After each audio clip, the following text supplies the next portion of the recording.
So who does the school board represent? You or the education system?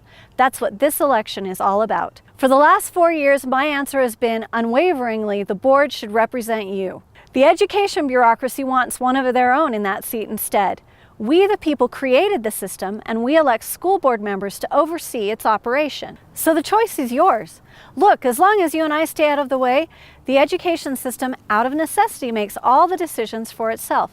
Decisions get pushed away from the disengaged locals and get made on the state and national level. It's going to stay that way unless we elect school board members who will challenge the status quo. 4 years ago, I promised to mix it up a little and actually bring the voice of the people and transparency to a system that had become a little too comfortable with itself, and boy did I. I had the audacity of actually telling you in advance the principles I would be using to make decisions. And I blogged about the issues and the decisions I made on a regular basis. I even went so far as to vote against issues when they diminished the role of parents, removed local control, or were not transparent to the public. I cast the first no vote on a budget in 20 years.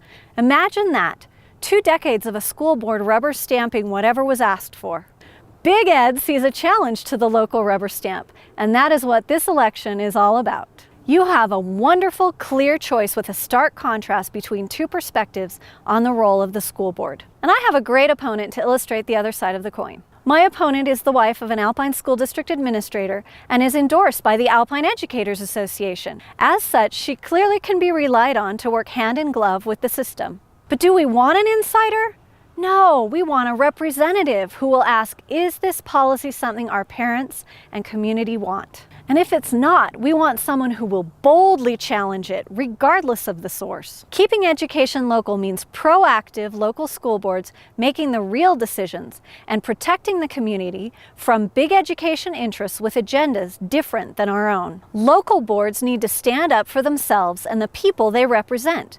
They will, but only if you elect school board members who defend local control. Otherwise, there is a well-connected system of education that runs through state and national organizations that are more than willing to make those decisions for you and rely on local school boards to rubber stamp their decisions. You know where I stand. If elected, I will continue to vigorously stand for the primacy of parents in education decisions, local control, transparency, fiscal responsibility, and community involvement. The question between now and November 4th is, where do you stand?